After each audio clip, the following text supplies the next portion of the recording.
வணக்கம் மக்களே. இன்னைக்கு எதிர்க்கட்சி தலைவர் உதயநிதி ஸ்டாலின் அவர்களை அதிரடியா கைது பண்ணியிருக்காங்க. இன்னைக்கு ஹாட் நியூஸே இதுதாங்க. எதற்காக இந்த கைது, இதற்கு பின்னாடி இருக்கக்கூடிய அரசியல் என்ன, என்னுடைய கன்க்ளூஷன் என்ன அப்படின்றத இந்த காணொலியில நம்ம தெளிவா பாத்துடலாம். அதனால காணொலியை ஸ்கிப் பண்ணாம முழுசா பாருங்க. பார்த்துட்டு உங்களுடைய கருத்து என்னன்றத கமெண்ட் செக்ஷன்ல சொல்லுங்க.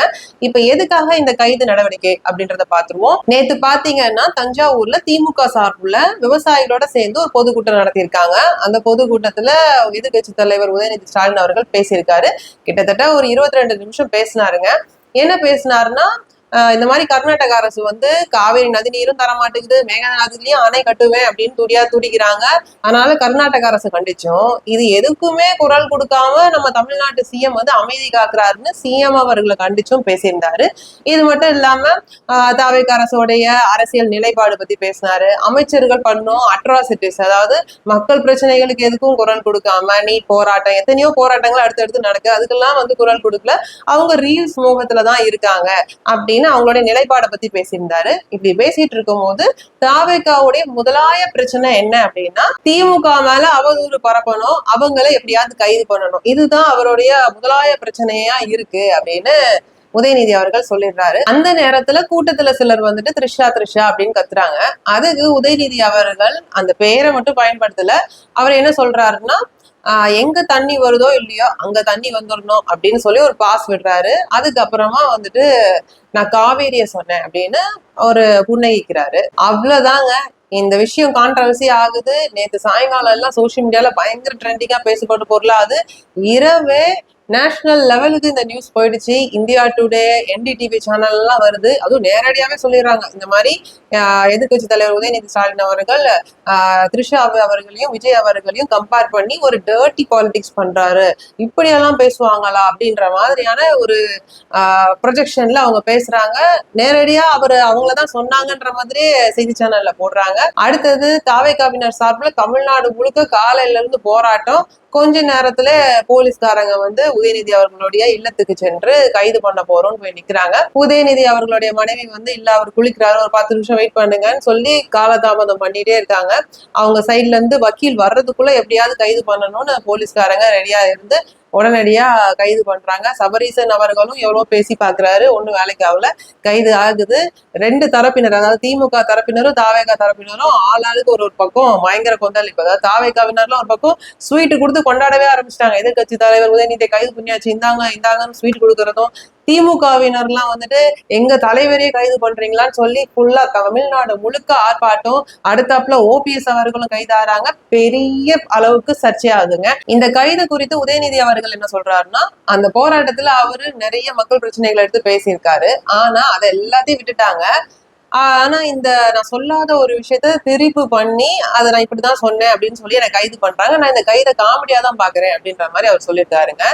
இந்த கைது குறித்து திமுக சார்புல என்ன சொல்றாங்க அப்படின்னா, உதயநிதி அவர்கள் விவசாயிகளுக்கு வந்து ஆதரவா தான் அவர் அந்த போராட்டத்துல பேசியிருக்காரு. ஆடி பெருக்கே வந்துச்சு, ஆனா இன்ன வரைக்கும் இங்க தண்ணி வரல, அங்க தண்ணி வந்தா மட்டும் போதும் அப்படின்னு விஜய் அவர்கள் இருக்காரு.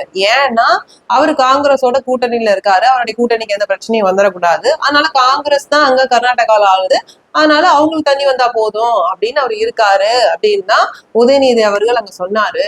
எந்த இடத்துலயும் யாருடைய பேரையும் மென்ஷன் பண்ணல. தாவேகா வந்துட்டு திட்டமிட்டு அவங்க ஆளுங்கட்சி அந்த பவரை மிஸ்யூஸ் பண்ணியிருக்காங்க, தேவையில்லாம உதயநிதி அவர்களை அரெஸ்ட் பண்ணியிருக்காங்க.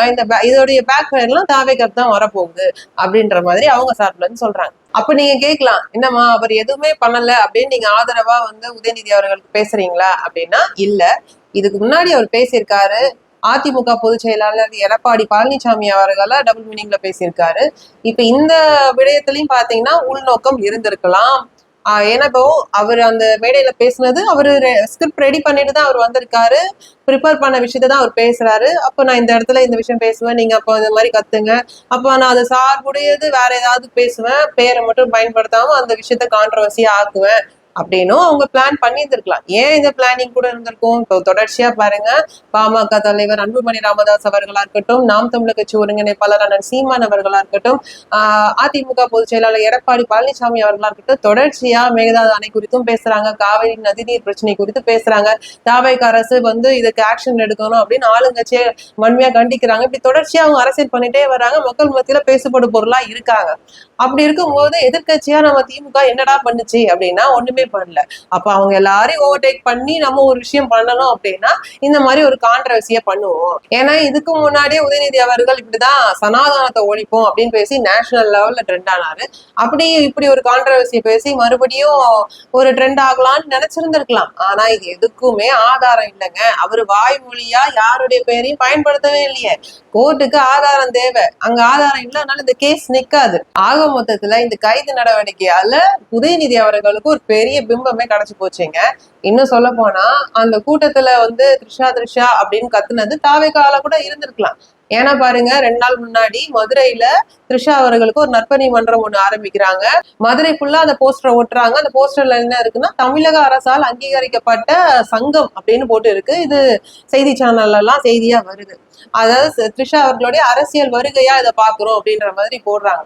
அப்போ த்ரிஷா அவர்களை அரசியலுக்கு உள்ள கொண்டு வரணும் அப்படின்னா மக்கள் த்ரிஷா அவர்களை ஏத்துக்கணும். விஜய் அவர்களுடைய நெருங்கிய தோழியா இருக்காங்க. அப்போ அவங்கள மக்கள் ஏத்துக்கணும்னா அப்போ எல்லாருமே அவங்க சுத்தி சுத்தி அடிக்கிறாங்க.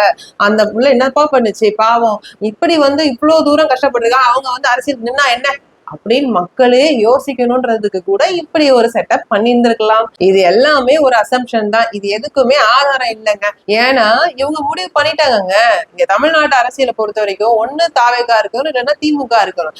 எதிர் ஆளுங்கட்சியாவோ எதிர்கட்சியாவோ மாத்தி மாத்தி நம்ம 2 பேர் மட்டும்தான் இருக்கணும் அப்படின்ற ஒரு டார்கெட்ல தான் இவரு தொடர்ந்து எனக்கு எதிரி தீய சக்தி தான், எதிரி தீ சக்தி தான் அப்படின்னு சொல்லி திமுகவை ஒரு பெரிய வில்லனா ப்ரொஜெக்ட் பண்ணிட்டே இருந்தாங்க ஆரம்பத்துல இருந்து. இப்ப பாருங்க, எந்த கட்சியை பத்தியும் மக்கள் பெருசா பேசுறது இல்ல. திமுக தாவேகா இது ரெண்டும் தான் பேசுறாங்க. நியூஸ் சேனல் இதைதான் காட்டுறாங்க. இன்னொரு பக்கம் பாருங்க, த்ரிஷா அவர்களுக்கும் இப்போ ஒரு பிம்பம் கிடைச்சி போச்சு. இப்ப விஜய் அவர்களுக்கும் இந்த செய்தி நேஷனல் வைட் போயிடுச்சு. இப்ப அது பாசிட்டிவாவோ நெகட்டிவாவோ நேஷனல் லெவல்ல ட்ரெண்ட் ஆகணும். ஏன்னா அவருடைய டார்கெட் பிஎம் ஆகிறது. இப்ப இந்த பிரச்சனை மூலயமா அவருக்கும் ஒரு ஆதாயம் கிடைச்சிருதா? ஆக மொத்தத்துல 3 பேருக்கும் ஒவ்வொரு ஆதாயம் கிடைச்சிருதுங்க. இப்ப இது மூலயமா காவேரி நதிநீர் பிரச்சனை தீர்ந்துச்சா அப்படின்னா இல்ல. மக்கள் எல்லாம் பாருங்க அந்த பிரச்சனையே மறந்துட்டு உதயநிதி அவர்கள் இன்னைக்கு அரெஸ்ட் ஆயிட்டாரு, தாவேகா இந்த மாதிரி செயல்பட்டுருச்சு, தாவேகா செஞ்ச தப்பு 100 பக்கமும் தாவேகா செஞ்சது சரி 100 பக்கமும் மாத்தி மாத்தி தமிழ்நாட்டு பிரச்சனை இதுதான்ற மாதிரி இன்னைக்கு பேசுபடும் பொருளா இருக்கு. ஆக மொத்தத்துல இந்த காவேரி பிரச்சனையில இருந்து மக்களை திசை திருப்பி நம்ம பிரச்சனையை தான் மக்கள் பேசணும் அப்படின்னு அவங்க பண்ணிட்டதாதாங்க நான் இதை பாக்குறேன். இதனால மக்களுக்கு ஏதாவது பிரயோஜனமா அப்படின்னா, ஆனா இது தாவேக அரசுக்கு மிகப்பெரிய பின்னடைவாதாங்க நான் பாக்குறேன். இப்ப இந்த பிரச்சனையை குறித்து பாமக தலைவர் அன்புமணி ராமதாஸ் அவர்கள் என்ன சொல்லியிருக்காருன்னா, அதாவது உதயநிதி அவர்கள் உள்நோக்கத்தோட தான் பேசியிருக்காரு அப்படின்னா கண்டிக்கக்கூடிய விஷயம். அதே மாதிரி தமிழ்நாட்டுல ஏகப்பட்ட பிரச்சனைகள் இருக்கு, தலையாய பிரச்சனைகள். அத்தனை விஷயத்துக்கும் தாவேக அரசு இப்படி துரிதமா செயல்படல. இந்த விஷயத்துக்கு இவ்வளவு துரிதமா செயல்பட்டு அவரை கைது பண்ணியிருக்கிற தாவேக அரசையும் கண்டிக்கிறேன் அப்படின்ற மாதிரி சொல்லியிருக்காரு. அதிமுக பொதுச் செயலாளர் எடப்பாடி பழனிசாமி அவர்கள் என்ன சொல்லியிருக்காருன்னா, எதிர்கட்சி தலைவர் உதயநிதி ஸ்டாலின் அவர்கள் பேசியது கண்டிக்கக்கூடிய விஷயம்தான். அதே மாதிரி நாளைக்கு பட்ஜெட் தாக்கல் இருக்கு, சட்டப்பேரவையில எதிர்கட்சி தலைவர் இருக்கணும், அதனால அவரை உடனடியா ரிலீஸ் பண்ணணும் அப்படின்ற மாதிரி அவரு கருத்து பதிவு பண்ணியிருக்காரு. திருமாவளவன் அவர்கள் என்ன சொல்லியிருக்காருன்னா, பெண்களை அவதூறா இந்த மாதிரி பொது மேடைகள்ல பேசுறது மிகப்பெரிய தவறு, உதயநிதி அவர்களுக்கு இது செட்டே ஆகல, இந்த மாதிரி விஷயத்தெல்லாம் அவரை நீ மேற்கொள்ள கூடாது. அதே மாதிரி தாவேக அரசு கைது பண்ணிருக்கவும் கூடாது. ஒருவேளை இந்த விஷயத்த தாவேக அரசு பெருந்தன்மையா அதை அப்படியே விட்டுருந்தாங்கன்னா இது மேலும் அவங்களுடைய ஆட்சிக்கு வலு ஊட்டியிருக்கும் அப்படின்னு இது இன்டைரக்டா தாவேக ஆட்சிக்கு ஒரு பின்னடைவு தான் அப்படின்னு அவர் கருத்து பதிவு பண்ணியிருக்காருங்க. இந்த காணொலியில நான் பேசிய கருத்தை நீங்க எப்படி பாக்குறீங்க, உங்க கருத்து என்னன்றதை கமெண்ட்ஸ்ல கண்டிப்பா சொல்லுங்க. மீண்டும் ஒரு காணொலியில் நான் உங்களை சந்திக்கிறேன். உங்களிடமிருந்து விடைபெறுவது நான் உங்கள் கமலி.